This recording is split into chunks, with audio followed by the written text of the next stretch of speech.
This is the Wilfrid J. Brambell Company from Fine Scale Miniatures. This kit was released in 1982. This is the rarest of their kits, at least in terms of the numbers produced. Only 430 of these were produced. Typically 500 is the minimum of their production runs for a lot of the other kits. The original retail price was $155, which was expensive even by the Fine Scale Miniatures standards back then. This is a pretty expensive kit. If you can find this on eBay, you'll be lucky to get it for under $500.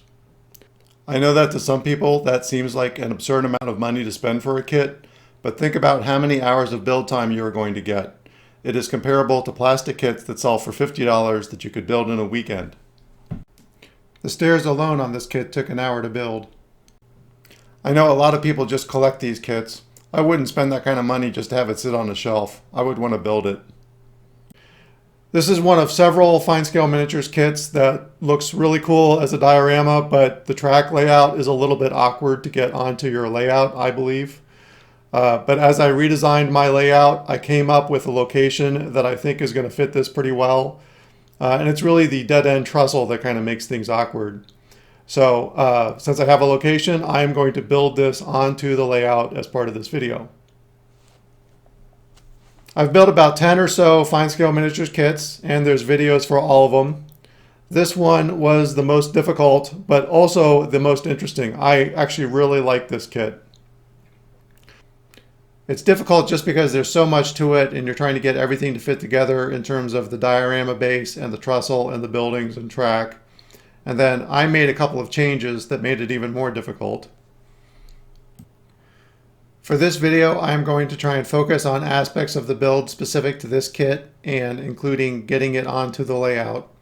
So I'm mostly going to skip over things like paint techniques that I've covered in other build videos. Fine Scale Miniatures, of course, is the company run by George Selios, and he always provides a little fictional history of the company with each of the kits. So in his mind, this was a coal distributing company which then changed into a plumbing supply company.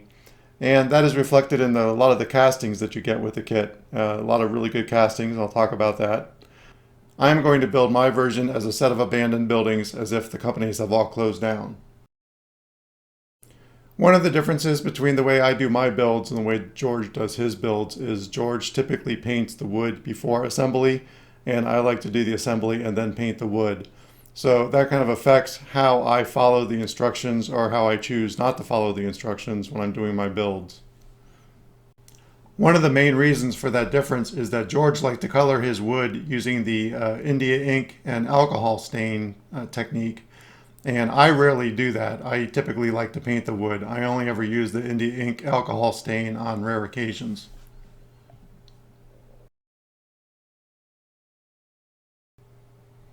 This kit comes with a lot of really interesting and high quality metal castings. And the casting set alone is available from railroadkits.com, and that retails for about $170. Because the building was once a plumbing supply company, the casting set includes a lot of really nice junk and would be a really nice addition for a junkyard scene.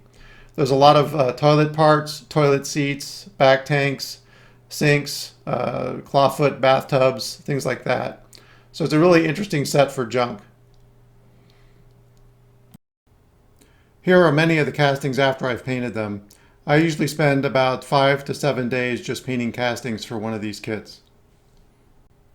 It can be kind of daunting, but typically I just start with a dominant color for each piece and then work my way into the details. Construction starts with the main building, also known as the warehouse, and it has a number of metal castings. The first story of the building is stone wall, and so those are metal castings, and then the second story is clapboard siding, and so that's made out of wood. So the first thing I'm doing is painting up all the metal castings, including the doors and windows. All of the metal castings, and any plastic if there is any, start with a coat of Tamiya primer. That is the light gray that you see. Although in this kit, all of the windows are metal, the only plastic in the kit were some railings for the porch. George Selios built his kit with kind of a faded green color as the main building color and then a darker color for the trim. I'm building mine such that you have no idea what the original paint color is. The building is just too old and weathered. So with that, let me kind of explain the paint techniques real quickly. For the weathered wood, it starts with a spray of a gray enamel primer, and then I paint with folk art barn wood if the part is wood, or I use a Tamiya gray if the part is metal. This is followed by Vallejo dark gray wash, and then dry brushing with Vallejo silver gray. For all of the concrete and stonework, I start with Vallejo concrete, which is an airbrush color, and then I apply folk art iced coffee with a sponge. Then I do a Vallejo dark brown wash, and then Tamiya buff or some similar color, kind of a light tan color, by dry brushing. And sometimes I repeat the dry brushing with some other colors as well. As a general rule, I never use the cheap craft store paints like folk art or Americana on metal parts, and the only exception is if I'm applying them with a sponge. Here we're gluing doors onto the back of stone walls, and to do this I like to use wood supports and glue the wood supports to the stone walls and then glue the doors to the supports. That makes it easier to prevent getting glue spots on the outside of the doors. You just have to be careful about positioning the doors in the correct position before you glue everything. One of the things that's a little bit tricky about this build is that you have to glue wood walls onto stone walls before you glue the building together. So I have some supports in so that I can glue the wood and stone portions together. But some of my supports kind of got in the way of each other. Took a lot of finagling to kind of get everything to fit together. Since I'm building a dilapidated building, one of the things that I have done, as I have done in some previous videos, is cut away part of the clapboard siding and then rebuild the wall and studs underneath to make it look like the clapboard has fallen away. This is one of the things that I did that made this build a little more difficult. Some of the interior pieces that I put in kind of interfered with construction, so I had to kind of work around that. The front of the building has a facade that is created by gluing together strips of wood. Then there is a decorative metal piece that goes on top.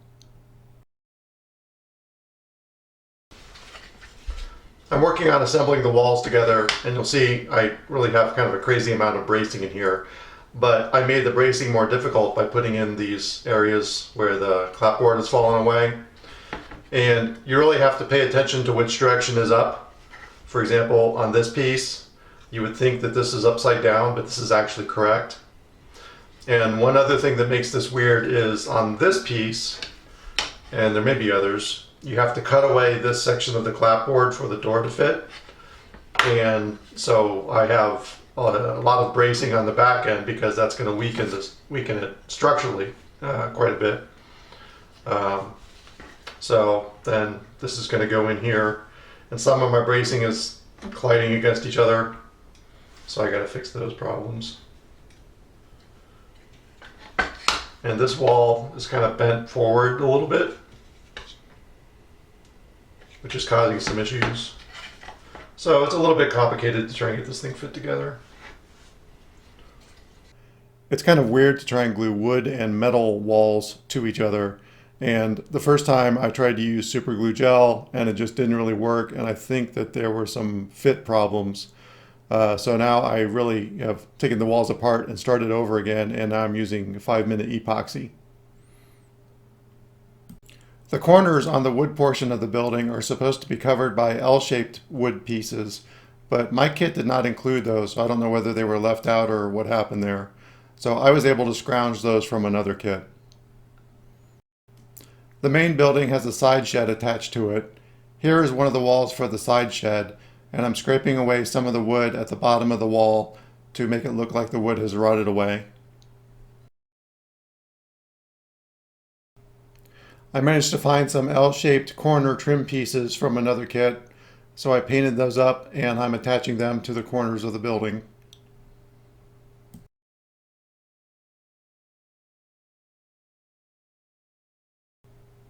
And now I can attach the front facade piece.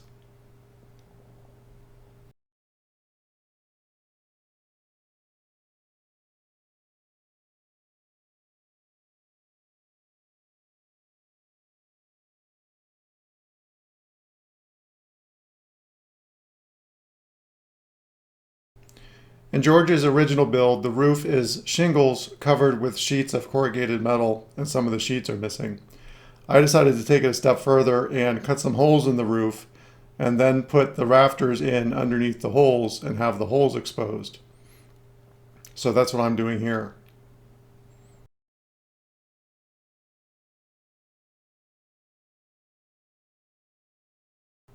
George's plan is that you only put shingles on the roof in the areas that are going to be exposed by the missing corrugated metal. So he has lines on the roof card and you only put the shingles in those areas. It's typical shingles, there's a sticky backing and you get them wet and stick them to the card. There are actually 3 different types of retaining walls in this kit. This is the cribbing wall, which you assemble using wood over a template on a piece of card. And I'm using parchment to keep the wood from getting glued to the card, but I didn't realize you're actually supposed to glue the wood to the card, so I will actually do that later. But this made it easier to paint the wood anyway. I cut the corrugated metal sheeting to size and then attached it to a piece of cardboard using masking tape. And then I spray painted it with this brown enamel camouflage paint, and then added some rust colors using a sponge, and now I'm attaching them to the roof using super glue gel.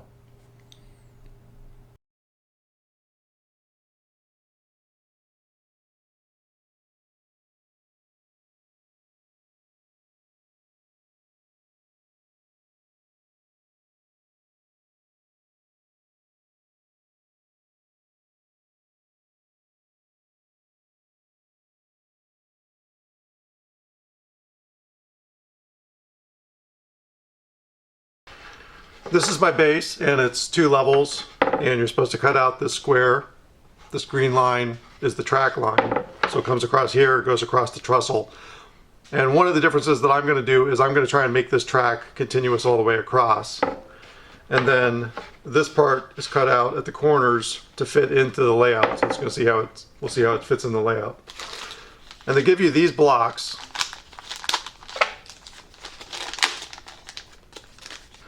So these blocks are used to hold up the top of the base from the trestle base.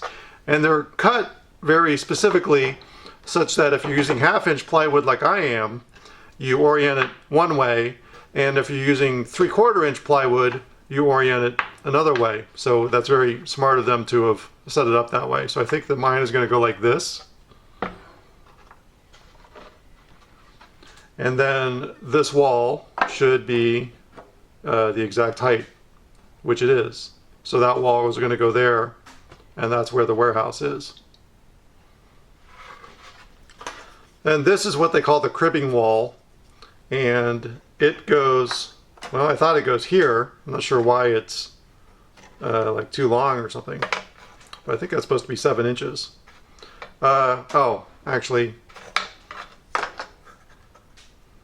it goes kind of like this, and then like that. So I think that this cribbing wall is 7 inches. I just drew my thing in the wrong spot. I hope that's what happened. That's a little bit longer. So I'll have to look at the instructions and see why that does not fit exactly. So here's the card.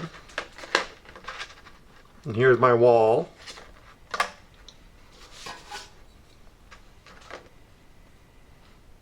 And it's 7.5. Which I think, I'm pretty sure he says 7 inches here. Then this is a concrete wall, which goes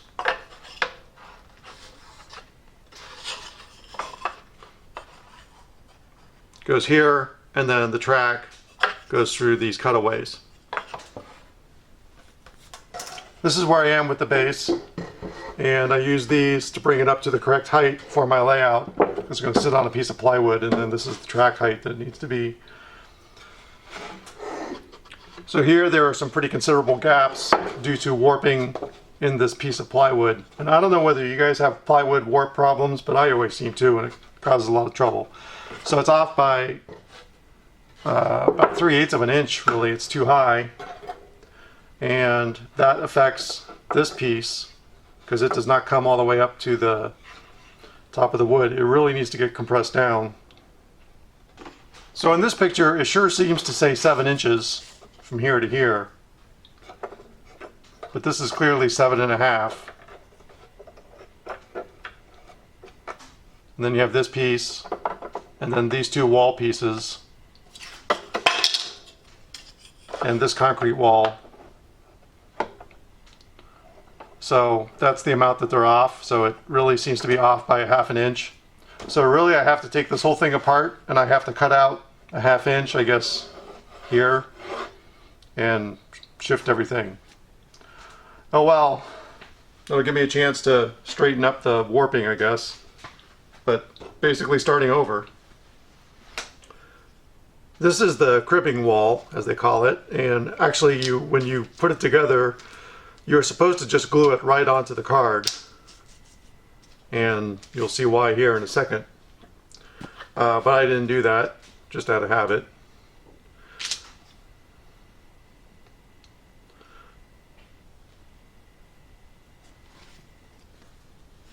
So I'm going to add some glue to the card. And of course we're going to destroy the card in the process of doing this. Okay, now that I watched this clip back, I realized that there was no reason I needed to destroy the card. I could have just glued this to any old piece of cardboard. So there's glue in between the tracks, and then this is dirt that I've run through a screen, sieve, whatever, to keep the sizes kind of consistent and small. And I like to use these Parmesan shakers to spread a lot of ground cover.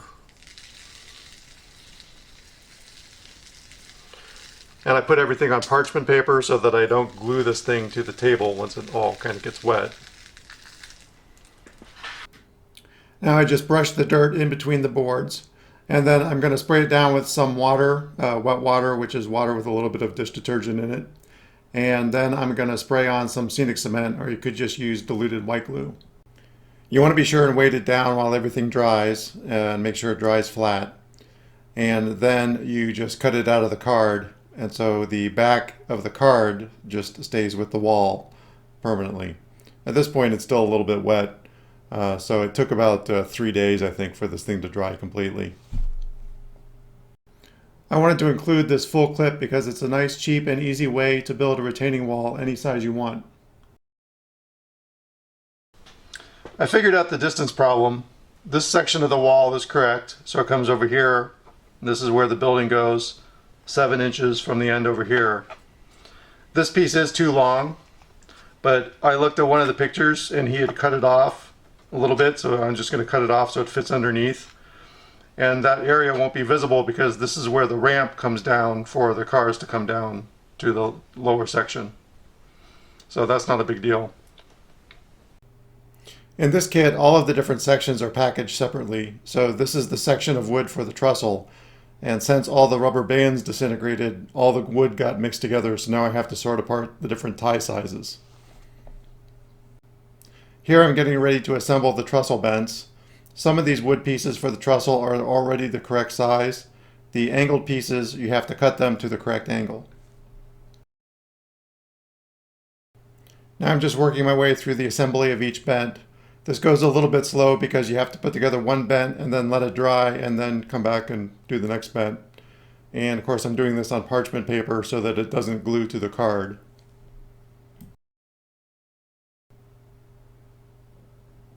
And now I come back and add in the diagonal supports.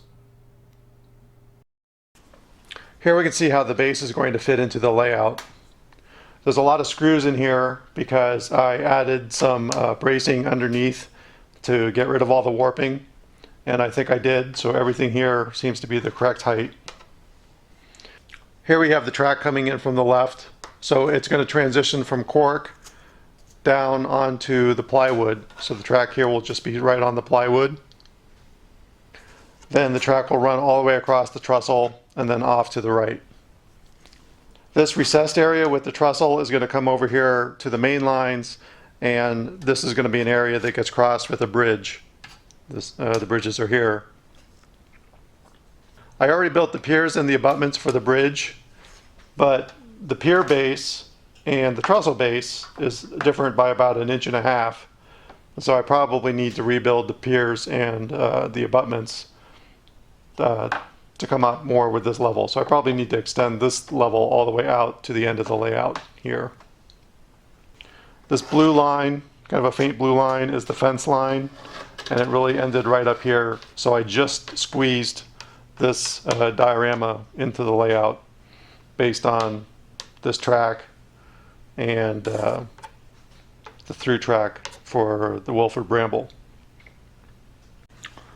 So then, for a little bit of context, we have the Central Valley Bridge, which was a previous video, the 2 main lines, and then this is a kind of another side line that goes all the way through and connects back to the main lines, which will continue on to Wilfrid Brambell. So here's another area where I'm going to deviate from the instructions. This is their 1-to-1 scale trestle diagram, so this is their length of the trestle. And this strip is the length that my trestle needs to be. So I need to make a longer trestle. And the second thing that's going to be different is you're supposed to build the trestle out of these strips here. So you have 3 under each rail, and then you continue them on this way. And they're held together with ties. So you put the ties down, and then you hand lay the rail down onto the ties. I'm not going to do hand laid rail. I'm just going to take flex track and lay it on top of the trestle. Because it's more important, in my case, to have working runnable track than it is to have, a really prototypical look or a precise look. So it's easier to take a strip of wood like this and cut off a little piece and use it as a spacer and assemble your triplets of beams, and then you can interleave some. But I'm just going to go and buy beams that are the correct length or longer than the correct length, so I don't have to interleave anything. And then I'll just assemble the wood sections that way. These are the cutouts that they give you for the road. So you can see on the base, the road goes down here. A little hard to see, but it goes down next to the cripping wall and between the building and the trestle. So I'm going to cut these out and put it together as it shows in the diagram. On this side of the building, there's a loading dock here, and then there's a canopy that goes over the side, and this is the cutout for the canopy. So yet another thing that I'm going to do to make this more difficult is I'm going to scratch build this canopy out of just scale lumber and make it look a little more dilapidated. I've done some scratch building like this in some other videos. It starts by cutting the rafters from scale lumber, and I'm using the template as a guide to get the correct length. Then you get the perimeter assembled with some roof boards, just a couple to hold everything together. That gives you something to glue the rafters to, so then you start putting in the rafters, and then you come back later and add the rest of the roof boards. Once that assembly is dried, I can come back and add in the roof boards. There are 3 buildings in this kit that are basically sticks and a diagram, and you just build the buildings from the diagram using the sticks. This is a wall for the building that they call the open shed.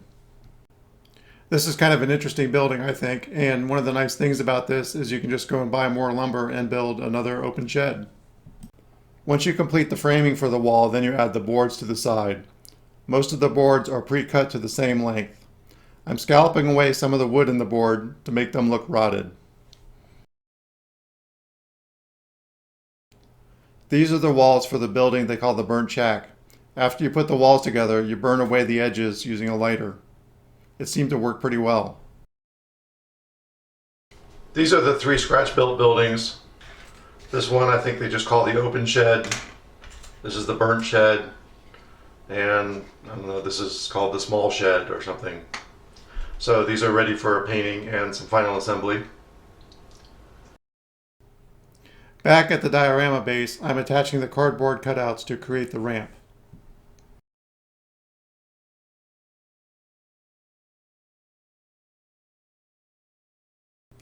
For the left end of the trestle, I just built a small retaining wall out of wood and gave it a little lip to support the track. Now I attach the ramp. You would think that gluing cardboard onto the edge like this wouldn't work very well, but it worked pretty well. The sticks glued to the base are the bases for the trestle bents. The ones that came with the kit were too thick for my base. I had to use thinner ones to make everything fit. Now I'm adding Sculpt-A-Mold to create the hillside.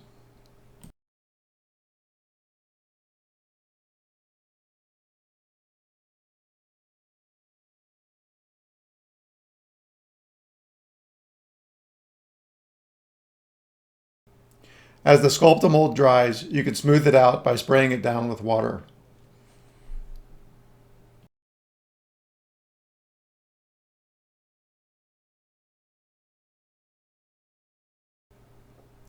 Now I just paint over all of the Sculpt-A-Mold before applying any ground cover.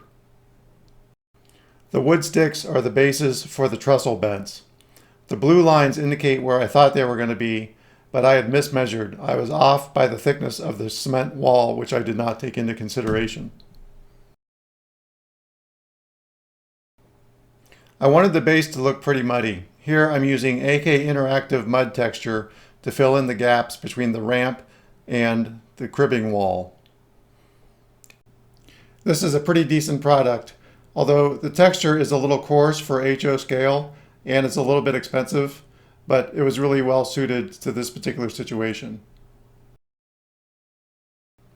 I'm also spreading the mud texture around the base. I want to be careful not to get it over the wood sticks that are going to support the bents, because that will affect the height.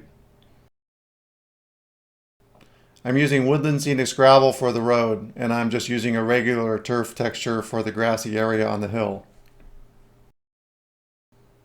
First I spread white glue over the base, and then after I apply the texture, I will seal it with some Woodland Scenic cement. I apply that using a spray bottle.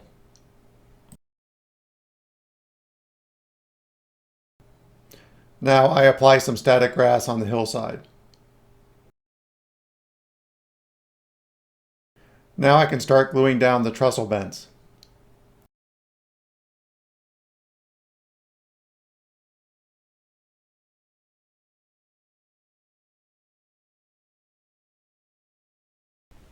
I want to point out one of the details on this kit that is pretty subtle, but I think is kind of cool.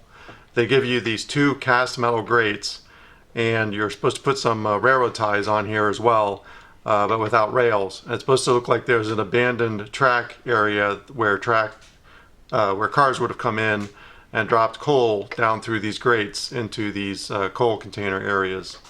So for that's for back when the kit would have been a coal yard. This is kind of how the kit's coming together. This is where the building goes, and then there's a loading dock that goes here. It's important to think about the order of operations here, so I want to put in the chain fence before I add this last trestle bent, and then after that I can add the trestle itself and the rails, and then I got to start thinking about when I'm going to install the diorama onto the layout. Another thing that I was thinking of was actually flooding out the base, like putting maybe a 1/4 inch of resin in this area. But I'm a little bit afraid of it leaking through some of the cracks that are in these metal wall panels and actually leaking out of the base. I can't really plug it up on the backside because there's a bunch of bracing in there that blocks my access to these walls from the back end. But I don't know, I might try something. We'll see what happens. Over here where the diorama is going to go, I'm working to get some of this background scenery in as much as possible, because I'm really afraid once the diorama is in here and the building is in here, it's going to be really difficult to put this scenery in, and I'm really likely to bump one of the buildings and damage something. So I at least want to get some basic stuff in here. I decided that it would be worth it to try and add the catwalk. So here's my trestle supports, the track supports, and this is a piece of Atlas Flex track, and I cut out every 4th tie for the length of the trestle. These long ties support the catwalk here on this side. So the idea is that the flex track will just fit right over these ties. But the ties are a little bit thicker than the wood ties are a little bit thicker than the Atlas ties. So you have to cut them down a little bit so that the plastic ties on FlexTrack sit flush right onto the supports. So here I'm just adding the Catwalk, and the Catwalk has some cast metal supports for the handrails. So it's not really very difficult to put together.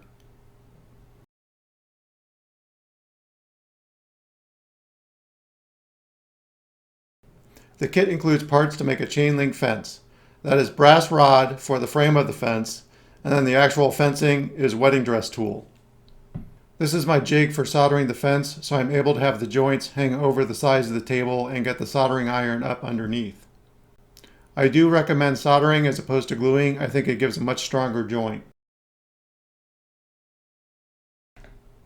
The tricky part is attaching the tool to the framework. So I have the framework taped down onto the desk and I'm overlaying the tool. And you really want to stretch out the tool, and it doesn't really want to stretch too well. The second problem is you want to be really neat in your gluing. I tried using super glue gel, and I also tried using 5-minute epoxy. I think I like 5-minute epoxy a little bit better. But any glue spots that you get over the mesh material is going to show up later when you paint it. You can kind of punch it out a little bit, but it never looks as good as if you didn't get it there in the first place. Using 1-2-3 blocks to weight down the fence to stretch out the tool is a little bit overkill. You probably could just use nuts, bolts, or even just coins to weight it down. It doesn't take much. On the shorter fence, I tried using epoxy to glue on the tool, and then I tried stretching it out by pitting the tool to a piece of foam board. Luke Towen has a really good video on how to make a chain link fence. I meant to watch it before I did this, but I forgot. But I really recommend it. Once the glue has set, you can just cut away the excess tool with a sharp razor blade. On this fence, I covered the entire fence in tool, so I have to cut away part of the bottom so that the posts can be inserted into the concrete walls. Now I want to drill out the holes for the fence posts. First, I mark the positions, then I use a pin vise to start a starter hole, and then I'll drill out the correct size hole using a power drill.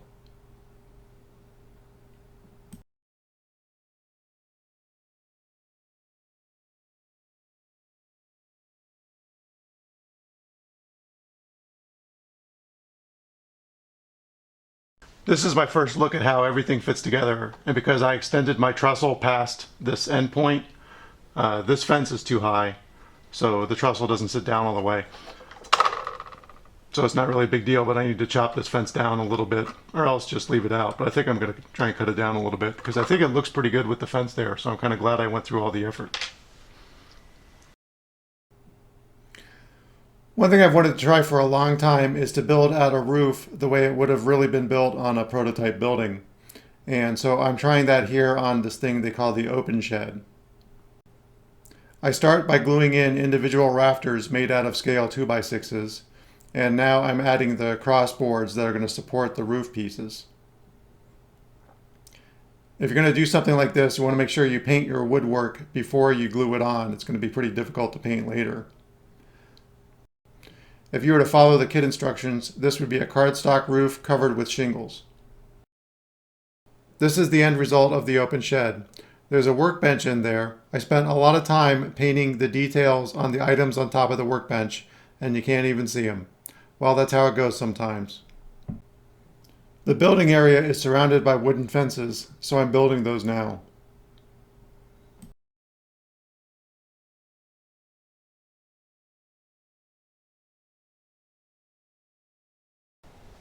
These are my fence sections that are built following this template, and then there's a couple of gates as well that go by the scale house. This kit has a lot of extras, and these are just bags of brass pipe section that are included in the kit, and they're not even used as part of the construction. They're just for clutter around the diorama.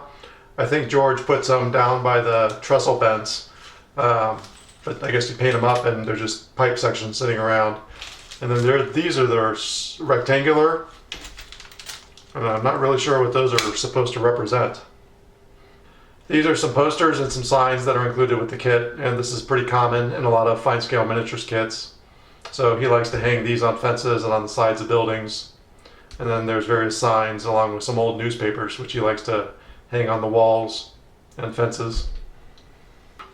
I'm wrapping up construction of the office building, and the green that you see is this AK Interactive Slimy Grime Dark. And then they also have moss deposits.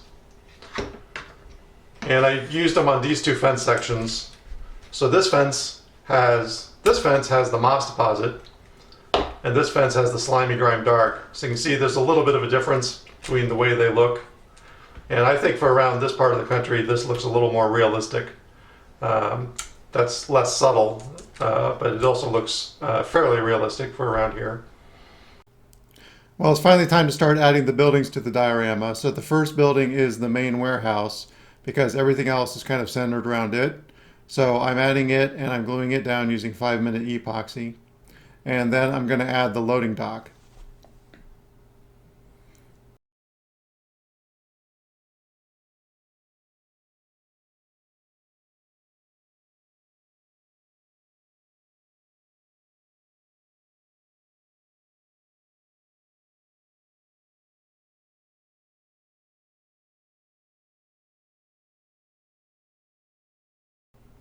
One of the tricks here is trying to figure out what order to do things. So here I am attaching the platform for the side shed, and then I want to fill in the gravel around that because it's going to be hard to get the gravel in after I put the shed on.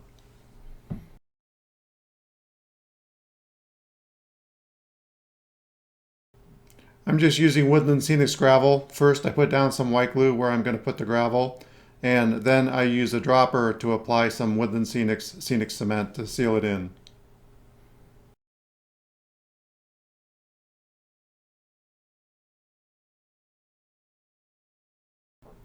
Now I glue down the side shed.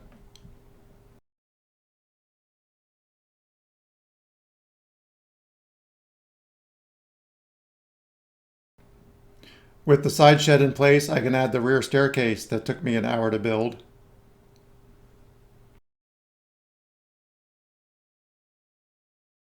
Now I add the roof for the loading dock. If you were to build this kit following the instructions, this would be cardstock covered with tar paper. Now it's time to add the rest of the gravel. I masked off some of the areas where some of the buildings are going to be because I think the gravel might interfere with placement of some of the buildings at least. I'm using Mod Podge and just spreading that on with a paintbrush, and that will be the base to glue down the gravel.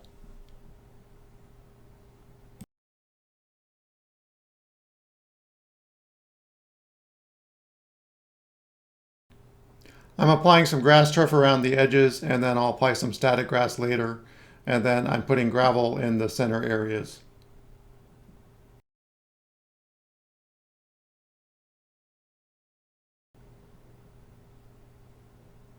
Now I am misting everything with wet water.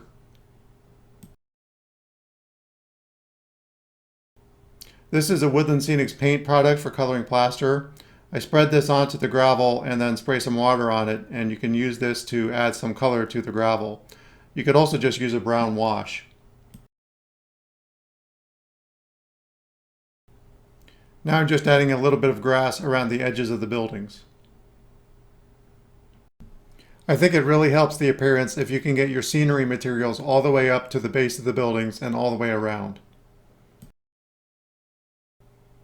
Now it's time to add the office building and some of the fencing.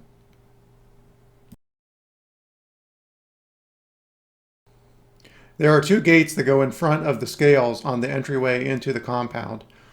And I forgot to put those in before I put the office building in. So I removed the office building and now I'm adding in the gates.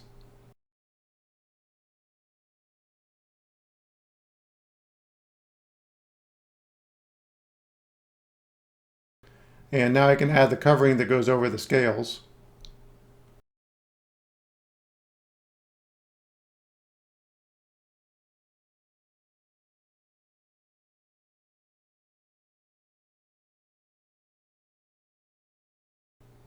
And now I can add in some fencing. I pre-drilled some holes for the posts, so the fencing goes in pretty easily as long as I measured correctly.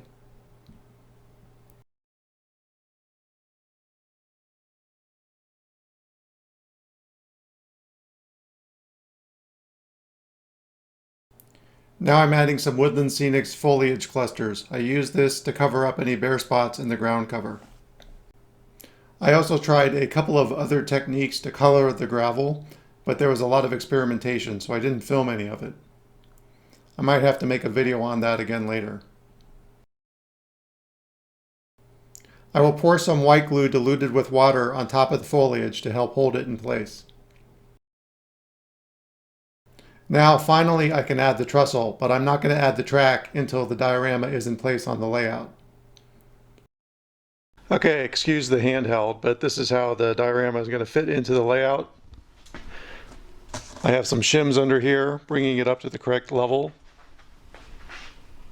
This is the board that's going to run the track down onto the diorama.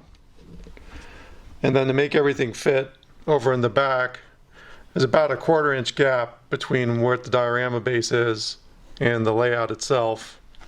And I don't think that's going to be too much of a trouble to fill that back in. So I'm going to sit and think about this for a while before I start screwing it in, and then we'll lay the track. Laying the track was pretty straightforward, so with that, this build is done. Let's take a look at the final photos and some run-bys.